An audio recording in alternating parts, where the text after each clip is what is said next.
If you ask any physician today, should you do a whole body MRI? 100% of the time, they'll tell you absolutely not.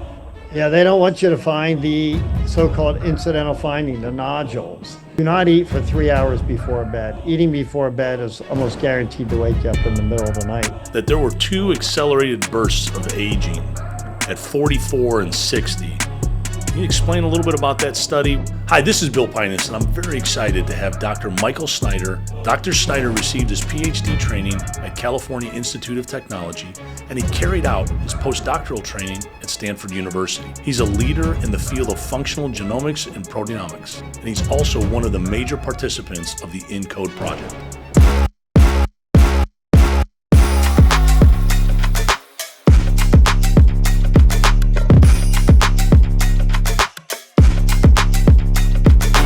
Dr. Snyder, I'm very excited to have you part of our podcast and our FitTalks, and I'd love to start with kind of an overview of your remarkable career, but how did you get started? What got you interested in the study and field that you're in now?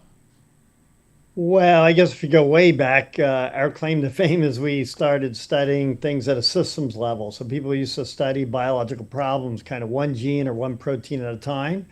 And we came up with the concept of let's try and study them all at once. Sounds obvious now. And we were doing it to study basic biological problems, and that was working very successfully. And then we decided to apply it to medicine and health. And that's really how we got started on this about 15 years ago when I moved to Stanford. The idea of doing deep data profiling on people to see try and keep them healthy, see what they look like when they're healthy, and keep them that way. Well, I know that for your tenure, obviously things have changed since you started. What has changed and how has it evolved? Oh, everything's changed. I mean, we can now sequence people's genome and then predict genetic risk. We can measure many, many thousands of molecules out of your blood and your urine. We can measure, people's physiology in real time. These simple, fitness device trackers, if you will. I wear about 8 of these things every day. I'm wearing 3 smartwatch rings now. We can talk about that. They let you follow your health and things at a level that's never been possible. So we can collect data of all sorts in a way that we think will be very beneficial for keeping people healthy and catching disease. So speaking of that, you've made mention that you're probably one of the most tested and healthy reviewed based on what you've just said with all the Oura rings and the medical or the devices that you have. Tell me about individualized medicine. Things seem to be becoming much more individualized. Where does that look in terms of your perspective with how you're doing your genomic mapping and the things that you just said about your, with the Fitbits and being aware of your own personal health? Yeah. So in fact, maybe even adding on to what I said earlier. So when I moved to Stanford, the idea was I thought the healthcare system is broken. In fact, that's what really motivates us. It's broken in many, many different ways. First of all, we really tend to practice sick care, not health care, meaning people go to the doctor when they're ill rather than when they should be healthy to get checked up. We think that's important. A lot of the things we do, people get measured so infrequently, and then they don't measure very many things when they do get measured, meaning you might measure 15 things in a doctor's office, some of which are questionable, and then we'll treat you based on population averages, from some measurement. How do you compare to everyone else? And that tells you whether you're sick or not. And that's all wrong in our opinion. So this is what we're trying to change and reflects what you're saying about individualized care. And a good example is that, you've been told since you're little, your temperature when you put a thermometer in your mouth is 98.6. Well, it turns out if you look at the data that are out there, that's wrong. It's more like 97.7. There's many studies out there, in fact, that show that. But more important, there's a spread. For some people, their normal healthy baseline is 94.6, and others it's 99.1. So what that means in today's world, if you go to a physician, get measured by your temperature, and your normal baseline is 94.6, and they measure at 98.6, they'll tell you you're normal, you're healthy. But I guarantee if you're up 4 degrees over your baseline, you're not healthy. So this idea of knowing your healthy baseline, we think is so important because we're all different. And then that's how you tell when you're ill. You see shifts from your personal baseline. And I think that's where medicine has to go. Understand what your personalized baseline is, detect those shifts, treat people based on their condition, not what the population as a whole looks like, and that's true both at the monitoring end and the treatment level, we would argue. It's unbelievable because you're it's very true in terms of anything that I've done in my personal thing was hormone testing, blood, my blood pressure, etc. So I wanted to ask you, what should be an individualized baseline? What should be the numbers that you're tracking, and what would you consider that baseline to be in terms of the types of tests that you should take? Yeah, great question. Well, I'm a believer, everyone should get their genome sequence and see what they're risk for. People do discover things. It's a minority, but some fraction will discover something that's pretty important for their health. And in our cohorts, we've been tracking roughly 110 people for about 11 and a half years now. So, and a lot of them have discovered some pretty life-saving things. And just from the genome side, for example, one person had a BRCA mutation, puts them at high risk of breast cancer. Another person had a mutation, suggests they were at risk for other kinds of cancer. They did a whole body MRI follow-up, and sure enough, they did have an early cancer, which they got fixed, and that was all good. Another person had a heart issue predicted from their genome, and turns out they did have that heart issue. And so, these are the kinds of things you can learn from your genome. The other kinds of measurements we do now on the research side, we measure super, super deep, meaning we'll take 135,000 measurements off people from their blood and urine and their microbiome, believe it or not. These are the microbes in your gut. They're very, very important for your health. They'll digest your food, they make essential vitamins, things like that. So your microbiome is pretty important. So we measure that too. Now that's harder to act on clinically, but we think it's going to be a powerful research measurement. And then from the molecules in your blood and urine, we'll measure proteins, metabolites, lipids, RNA, all these molecules that we make. And many of them cover different wellness categories, things like oxidative stress, inflammation, things that you should know about. So what should you know? Coming back to your question, we'll get your genome so you can know what you're at genetic risk for. But then from these profiles, you can learn a ton about what your trajectories look like, your glucose, your liver. As I say, things you don't do in a doctor's office that are oxidative stress, inflammation. Those are pretty powerful markers to follow, and especially the trajectory. And I think that's a key point, which is it's not just important to know what your data profile looks like, but how it's shifting over time. And so that's why you want to get your baseline so you can know what you look like at baseline, so you can see those shifts early before disease happens or before it's felt. And then you can take corrective action. It's very, very hard to reverse severe disease, but it's a lot easier to keep you healthy. So we think that's important. So, I can add one more thing too, if you like, which is whole body MRI. I'm a believer in that. Now that's controversial. If you ask any physician today, should you do a whole body MRI? 100% of the time they'll tell you absolutely not. And do you know why?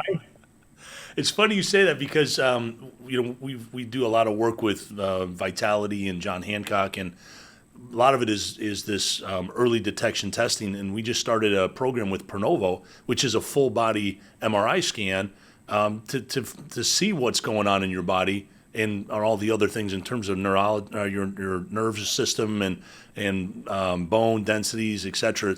So it is funny that you say that. Almost every doctor that I've mentioned this to, they'd be like, "Well, why would you do that?"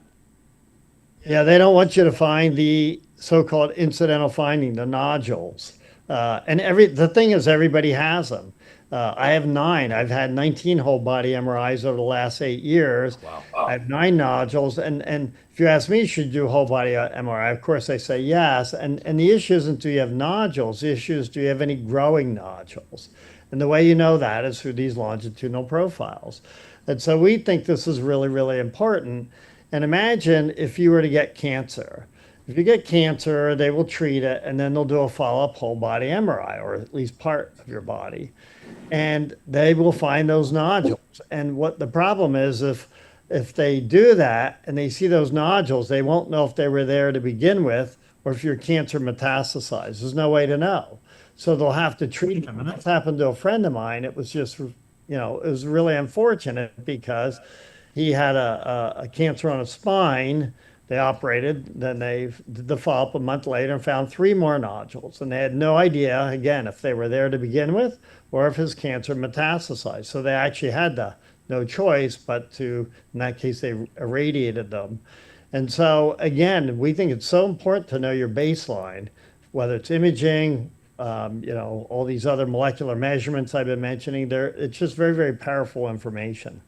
So, Doc, how and when should they start this baseline testing?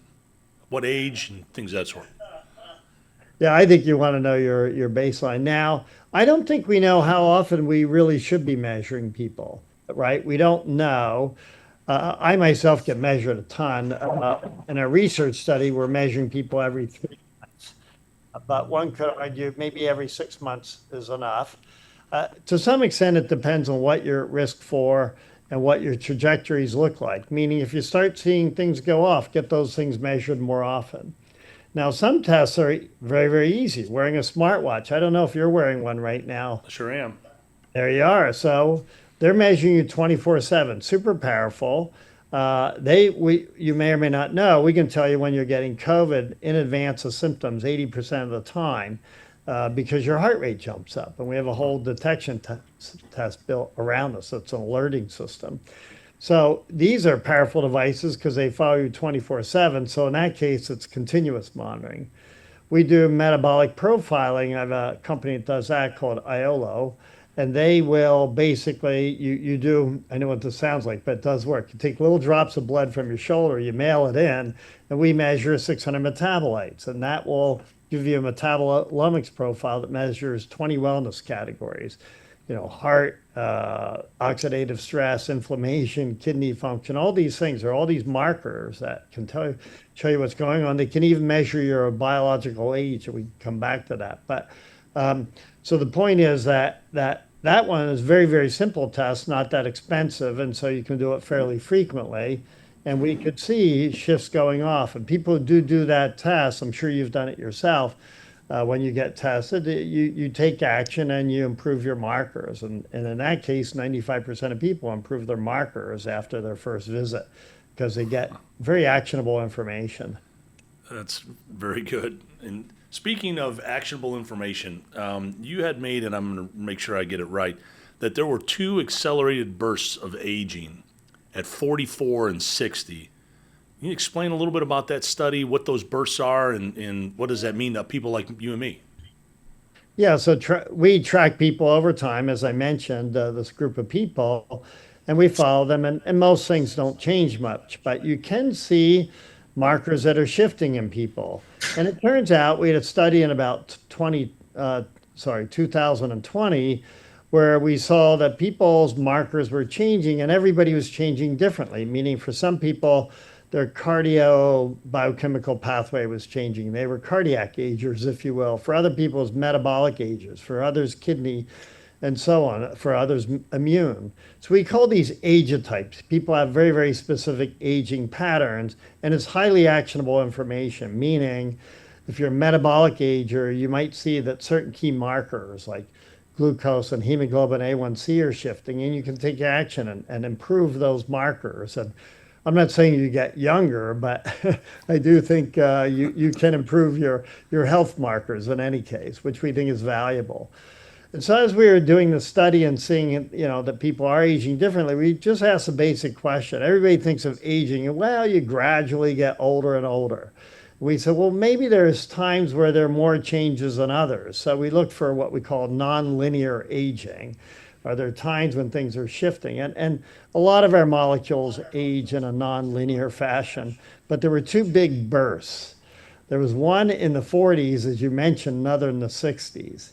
Now, the one in the 60s we did expect. We know that disease risk goes up. We know that your people lose muscle mass. We know that your immune system declines, and that's why you get vaccinations as you hit your 60s, so you're better protected. And we did see all that. We saw changes in muscle proteins and immune markers and things. We saw other things as well, changes in kidney function and carbohydrate metabolism. So that was kind of expected, and we learned some new things. But the surprise was the one in the 40s. Yeah, we said 44, but don't take that number too seriously. It's, plus or minus. Think of it as you hitting your 40s. We do see big shifts and biochemical changes. And once again, we saw changes in muscle mass and skin, like we did in the 60s. But we also saw changes in lipids, which are like fat molecules, you probably know. And we think that's important because people's, lipid metabolism shifting puts them at higher risk for coronary artery disease, things like that. And also, if you think about it, if you look at people's body shapes and fat deposition, it does change as people hit their 40s. And so we're actually picking that up. And we see changes in caffeine metabolism and alcohol metabolism, believe it or not. So there's quite a bit going on there. And we don't know for sure the reason for all this. What we think is going on is that people, as they hit their 30s, are probably getting a little more sedentary than they should, maybe not eating as well as they should. And so we think it might be catching up with them. And so I'm a big believer in, fitness, eating right, sleep, all that sort of stuff. Happy to get into that. So speaking of that, because you're leading right into the areas that I found fascinating. The first one was, Dr. Gabrielle Lyons. She always says that your skeletal muscle is like your body armor for longevity and for anti-aging. So, what are some things practical things that a person that is going into their 40s and obviously through their 60s that they should be paying attention to, or maybe could do with the information that you just gave? Yeah. Well, if you ask anyone in the longevity field, they'll tell you exercise is number one, or at least most people will. Most important thing for you, when you exercise, you make all kinds of important, valuable hormones called mitokines or exokines that they actually promote all kinds of health benefits throughout your body. So exercise is huge, keeps your microvascular system going, keeps your, which is your blood flow, if you will, makes all these valuable hormones, improves cognition, has so many benefits. I myself am a believer in strength training, weightlifting, if you will, over endurance training. And I used to be a runner up until about 8 years ago. My knees were kind of getting shot, to be honest. And I shifted from running to weightlifting. Now, I did it because it's a strange story. I'm a weird type 2 diabetic. You wouldn't know because I'm pretty thin. But I make insulin and my cells respond. I just don't release insulin from my pancreas, which is not unheard of. It's not common, but we think diabetes is in many forms. And so I shifted to weightlifting with the idea of improving muscle mass, which is better for glucose control. It's also a big deal as you hit your 60s. Sarcopenia means loss of muscle mass. And as people hit their 60s and they lose their muscle mass, it's a big deal. If you become immobile, when old folks get immobile, their health just plummets. So it's really important to keep your exercise up, keep moving. And I'm a believer in, as I say, in strength training, so you build muscle mass or keep muscle mass. And so again, and in my case though, the strength training didn't help with my glucose, and it's because of the way I'm diabetic. But I keep it up anyway because it has all kinds of benefits, my posture. And believe it or not, when I shifted from running to weightlifting, the sore knees, all that stuff went away. It was the opposite of what I expected. Yeah. I thought what would happen, right? You're lifting all these weights and you're squatting up and down. I'm going to crush my knees. And it was the exact opposite. What you do is you build this muscle around your knees. And suddenly, it all went away and my posture is better. So I'm not just a believer in exercise. I do think all forms of exercise are valuable, but strength training in particular has a lot of benefits. And we have a fun study running now to look at the difference between sprinters and long distance runners. Which one's better for you? So it's interesting because my wife is a long distance runner and her heart rate is, and I was more of a sprinter and, football guy, so it was more about weights. I've noticed that her resting heart rate is significantly lower than mine, and she's run most of her life, and because of back issues, she hasn't been able to run as much.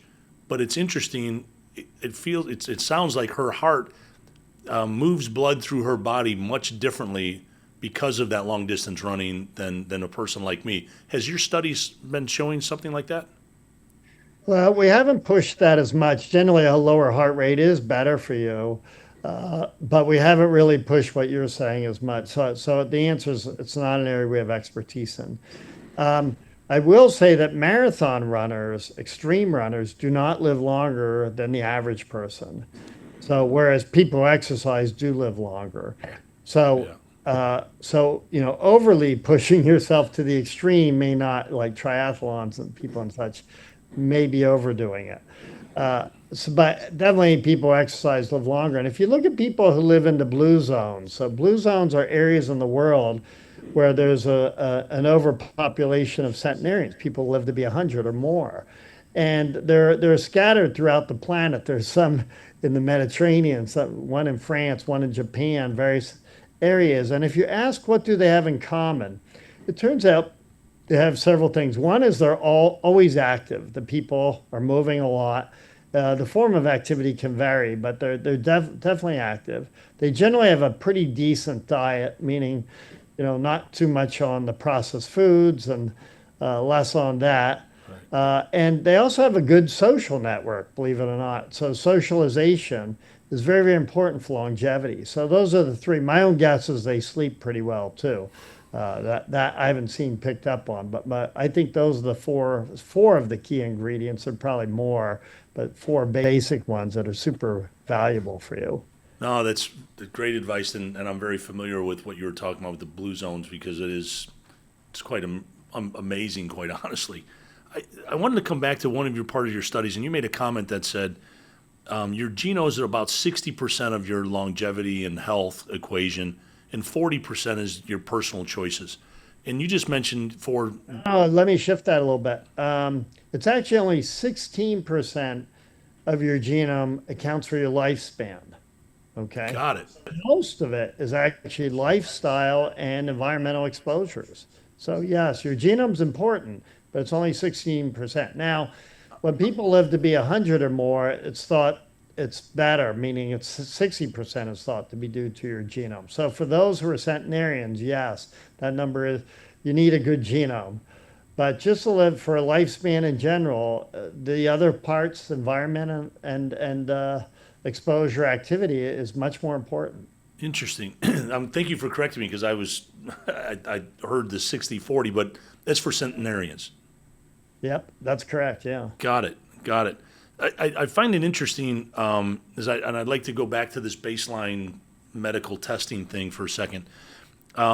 We at FinFit Life, we have a thing called the FinFit Life movement, and it's truly about getting people moving their body, becoming more attentive to what their body's saying to themselves, and then the data, the medical data that they get, and then obviously early detection testing. And all of that is incentivized through our programs. But what I find interesting is that when you do your baseline testing, how should we be thinking about hormones and your hormone levels? Should we be taking and looking at food sensitivity? You had mentioned your bacteria in your gut, things of that sort. Can you talk a little bit about those, and then maybe where would you go to get these things? Yeah. So I think hormone levels are really important. Obviously, when people get out of whack, it's a problem. So for that, you generally would do concierge service or or you can ask your physician if you suspect things are off. As I say, some of these things like Iolo has a little bit of hormonal testing, the metabolic testing company I mentioned. And many practices do hormonal levels. And I think getting that right is important. I do think you need good physician coaching on that, meaning you want to, it's becoming more popular, especially for men, to take, these testosterone precursors that they inject. And that the idea there is keep muscle mass up. And I think that goal is generally fine, but I would argue exercise is probably better for you. But I do think you want to watch it because I think you want to be careful not to put things out of balance too much. So I would do that only in careful monitoring with the physician. But your hormones are obviously critical both for men and women. It's interesting on the female hormone replacement therapy that was done many moons ago. That went out of favor because they thought it caused cancer. Now those studies turned out to be flawed, and so it's coming back about maybe replacement therapy for women will come back as a thing to do. There's studies running in this area now. So I think we'll have to see. This is for menopausal women. I forgot to Got say it. that. So anyway, but I think in general, just keeping your hormone balance right is a big deal. So if you think things are off, but I would say it goes beyond hormones. Some people, a friend of mine, I was having trouble sleeping, and I thought it was a disaster. And in the end, turns out all they needed was magnesium. They were low on magnesium. You may know that a lot of people take magnesium before bed. I do, I and didn't it's know that. if and it keeps your yeah, keeping your levels of magnesium right is important. So if and most people doesn't show, but if for some reason you're off, these things manifest themselves. And so I think it fits nicely with the philosophy you were espousing about your company, measuring these things so you can see where you're standing. So if something is off, it's pretty simple to take corrective action with magnesium, right? You simply, those are dirt cheap tablets that you can take every night. And in her case, it basically like saved her whole sleeping profile. She was Wow. terrible, she said, and now she's pretty normal. Well, I will definitely have to take that because it seems like 3 to 3:30 on a regular basis. I'm up and at 'em for a little bit. And, Oh, I'll give you a few other tips if you want on that. please do. Always take a walk after dinner. So we do a lot of glucose monitoring and talk about that in a minute if you like. But do not eat for 3 hours before bed. Eating before bed is almost guaranteed to wake you up in the middle of the night. And I myself like to have wine, as people will tell you. So I do have wine, but if you can stop before you go to bed, you'll sleep better and potentially sleep continuously through the night. So obviously, when men get older, they often get up to use the restroom, and then ideally you would go back to sleep. Now I'm a workaholic, so I often stay up myself, like you might be doing, but I'm trying to train myself to go back to sleep. I think you and I suffer from the same problem. That's interesting. Very good. And a couple last questions. Looking ahead into the medical world, where do you see it's going for an individual, and for I'll call it the everyday average person? Where do you think it's heading? Yeah, I think everyday average person should be wearing a smartwatch so they're tracking their vitals. And there's very, very important things off your smartwatch. Resting heart rate variability, they're pretty accurate. They measure blood oxygen, even skin conductance and skin temperature. All those things have value, but the resting heart rate variability are super valuable. And you can get that in real time, and that tells you when things are shifting off. I can't tell you, we're running all kinds of studies, how many times we found useful things just from a simple smartwatch. So I think some version of that or a ring, it will be the future. I'm a big believer in continuous glucose monitors. These measure your glucose every 5 minutes. Super, super powerful. We have a company there called January Eye that does this, can actually even do predictions without a glucose monitor. But this is a big deal because 11.9% of people in the US are diabetic, 33% are pre-diabetic, and most of those pre-diabetic will become diabetic. So think about nearly half the country is either pre-diabetic or diabetic, and the numbers are getting worse. It's really, really bad. And it fits with, obesity's gone up as well. So we've got to get this under control. And I think these monitors are powerful.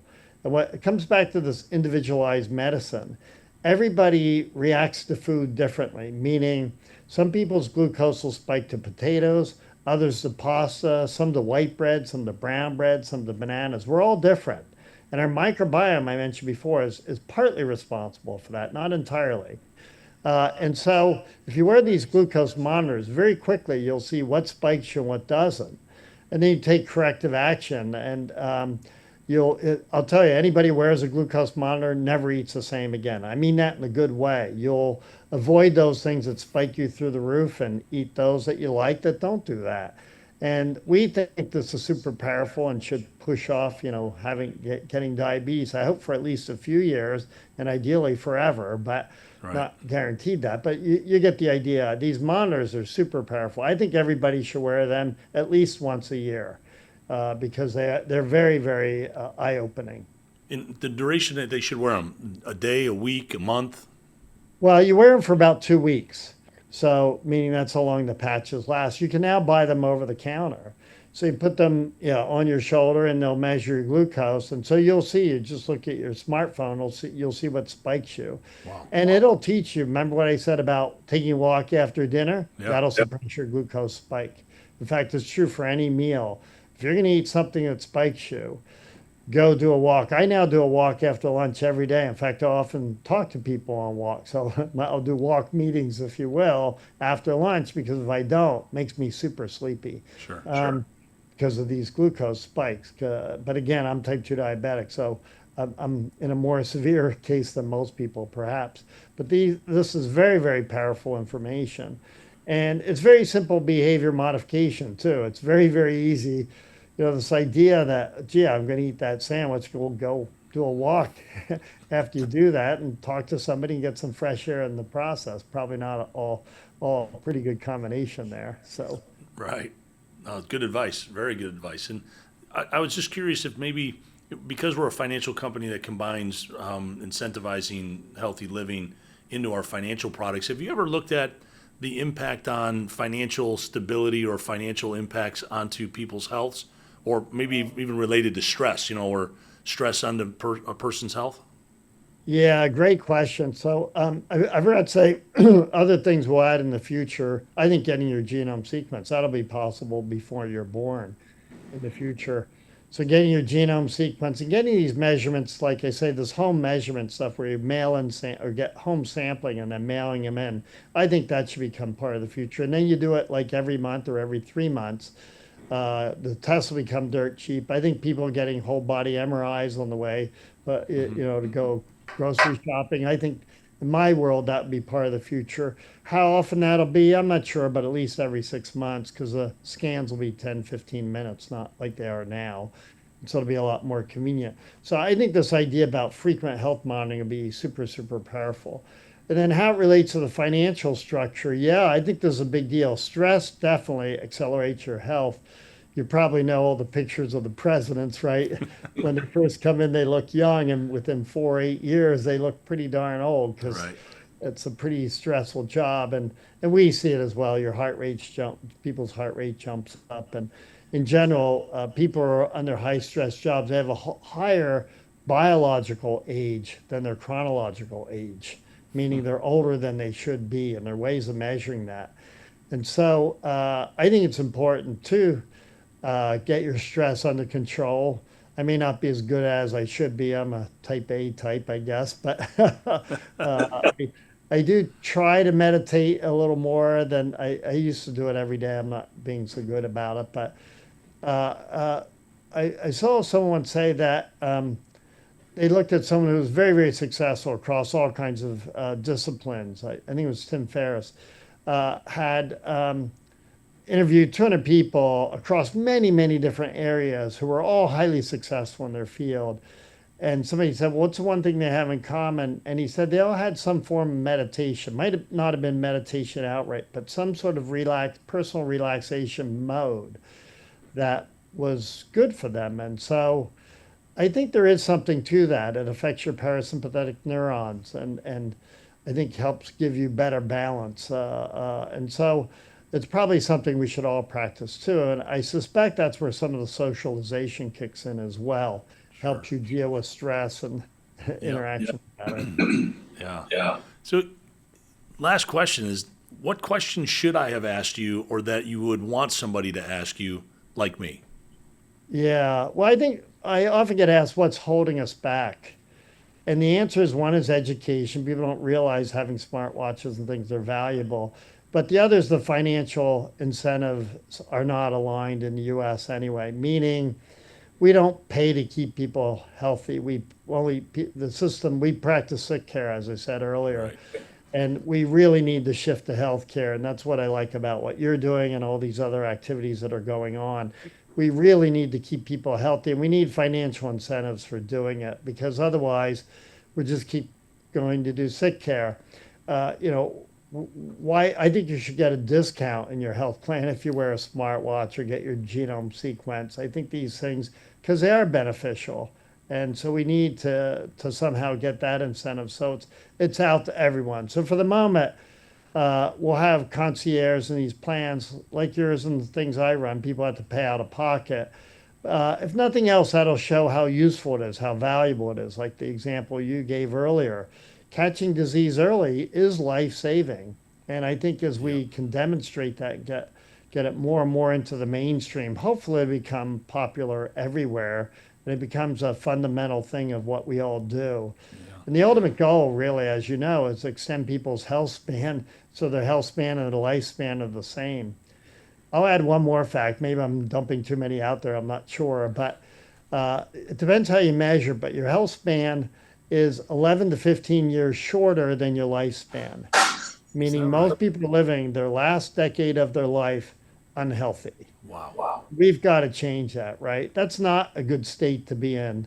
And I think it's one reason people say, well, it's why, I'm ready to go now because their health is down. Yeah. But my own view is that if you keep people healthy, people want to live forever. Maybe not everybody, but a lot of people will. That's a whole separate discussion. I'm a personal believer people should be able to live forever. We don't have technology right now to do that, but we will. And that's a whole separate conversation. Yeah, it sure is, but I like the thinking. It's interesting you brought up about the health incentives and financial incentives because it's actually, again, one of the things that we've done. And with our partnership with John Hancock and Vitality, you do get a discount on your insurance premiums so that and it's interesting if you have policies that have cash value, that means more money goes into the cash value. So you have more money to live on when you need it when you're older. And we believe we're one of the only companies that does this. Yeah, you're ahead of the curve. That's fantastic. Wow, that's amazing. Yeah, we're really excited about What are you it. doing, right? It's up. Employers should want to keep their workers healthy because they're going to give better performance. There are plenty of studies around that. So we could somehow get, as you're saying, employers and insurance groups to all get involved. I think we can make a healthier planet. And that's just good for everybody. That is very true. Very true. Well, Dr. Snyder, it was a pleasure. And thank you very much for all the information and being on our show. It was a lot of fun talking with you. So good luck.